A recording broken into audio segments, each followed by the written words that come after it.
Doctors see something sticking out of the baby girl's nose when they find out what it is, leaving them in awe. Baby born with clown's nose birthmark spends 3.5 hours in surgery to get mummy-like face. For 2-year-old Connie Lloyd, there was nothing fun about having a bright red clown nose. Born with a benign tumor that grew to cover her nose, she suffered cruel taunts and insults and was told the rare condition could not be cured.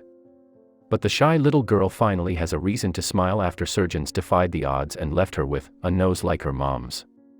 Successful surgery, Connie was left with only a small red scar, and Connie had enlarged 3 months after growing a birthmark to cover her nose. Doctors had spotted a shadow on Connie's nose at her 26-week scan, but when she was born in September 2008, she looked healthy.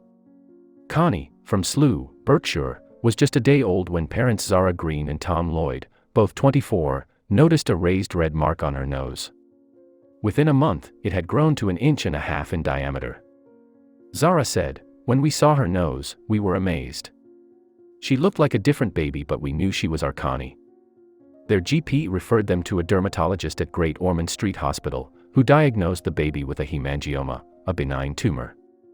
Connie became the 8th child in the UK to try the drug propranolol, used to treat heart conditions, to stop it from growing any further. But her parents were told there was no cure, and also warned that she could bleed to death if her nose was scratched or bruised. Her mother looked for anyone who could help, and eventually found a surgeon, Dr. Ian Hutchison, who specialized in facial deformities. He operated on Connie in March, removing the tumor and leaving her with a small scar. Her mum said, before the operation, Connie was very shy, and when people made comments and referenced her, she would turn her head. "Even just going to the doctor's office was horrible for both of us. I would hide being in the car to avoid making horrible comments."